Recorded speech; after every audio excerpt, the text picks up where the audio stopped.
നമ്മൾ ഇന്ന് പോകുന്നത് വർഷത്തിൽ വെറും 10 ദിവസം മാത്രം കിട്ടുന്ന ഒരു അന്നദാനം കഴിക്കാൻ വേണ്ടിയിട്ടാണ്. ഞാൻ പറഞ്ഞു വരുന്നത് കേരളത്തിലെ 108 ദുർഗാദേവി ക്ഷേത്രങ്ങളിലൊന്നായ പാലക്കാട് വടക്കഞ്ചേരി പുതുക്കോട് ശ്രീ അന്നപൂർണേശ്വരി ക്ഷേത്രത്തിലെ അന്നദാനത്തെക്കുറിച്ചാണ്. എൻ്റെ ഓർമ്മ വെച്ച കാലം തൊട്ട് ഇവിടെ എല്ലാ വർഷവും മുടങ്ങാതെ വന്ന അന്നദാനം കഴിക്കുന്ന ഒരു വ്യക്തിയാണ് ഞാൻ. ഒരു ദിവസമായിരുന്നിട്ട് പോലും ഇത്രയും തിരക്ക് കണ്ട് ഞാനും എൻ്റെ കൂട്ടുകാരും ഞെട്ടി. ഇനി എങ്ങനെ കയറോടാന്ന് വരി നിൽക്കാതെ വേറെ ഒരു വഴിയില്ല. കാരണം ഇവരെ പോലത്തെ ആൾക്കാരുള്ളതുകൊണ്ട് വരി നിന്ന് ഉള്ളിലോട്ട് കയറി. ഒരു കല്യാണത്തിന് പോയി കഴിക്കുന്ന പോലെ ഇവിടെ ഇരിക്കാൻ പറ്റില്ല. കാരണം അന്നദാനമായതുകൊണ്ട് എല്ലാം വളരെ സ്പീഡായിരിക്കും. ഇലയായാലും ഫുഡായാലും നല്ലത് കിട്ടണേ എന്ന് പ്രാർത്ഥിക്കും. ഈ വിളമ്പുന്ന സ്വാമി ഞാൻ 1ാം ക്ലാസ് തൊട്ട് കാണാൻ തുടങ്ങിയാണ്. ഈ വർഷവും കണ്ടതിൽ എനിക്ക് ഭയങ്കര സന്തോഷം. ഇതാണ് അവിടുത്തെ ഓലൻ. ഈ ഓലനെ കുറിച്ച് പറയുകയാണെങ്കിൽ അസാധ്യം, ബഹുക്കേമം, അടിപൊളി ഓലൻ.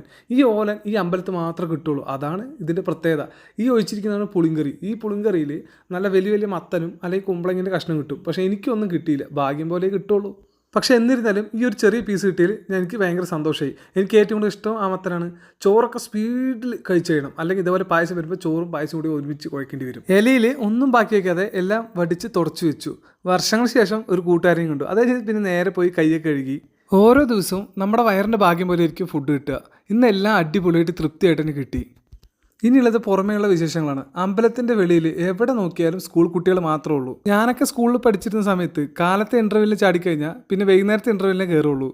ടീച്ചർമാർ ചോദിച്ചാൽ പറയും ടീച്ചറെ ചോറ് കിട്ടിയില്ലെന്ന്. ഇതാണ് അമ്പലത്തിൻ്റെ മുൻവശം. മുന്നാണോ ബാക്കാണോ എന്നറിയില്ല. ഈ അമ്പലത്തിന് 2 വശങ്ങളുണ്ട്. പഠിക്കുന്ന സമയത്ത് 5 രൂപേൻ്റെ കരിമ്പ് വാങ്ങിക്കാൻ പൈസയില്ല. ഇന്നത്തെ കുട്ടികളെല്ലാം 20 രൂപേൻ്റെ കോൺ ഐസ്ക്രീം വാങ്ങിയിട്ട് കൊണ്ട് വളരെ സന്തോഷം. കാലം ഒരുപാട് മാറിയിരിക്കുന്നു. പക്ഷേ ഈ അമ്പലം അവിടുത്തെ അന്നദാനം മാത്രം ഇപ്പോഴും അതുപോലെ തന്നെ. ഇതിനിടയ്ക്ക് സ്കൂളിൽ പഠിപ്പിച്ച ടീച്ചറെ കണ്ടു. ടീച്ചറെ മറന്നിട്ടില്ല കേട്ടോ.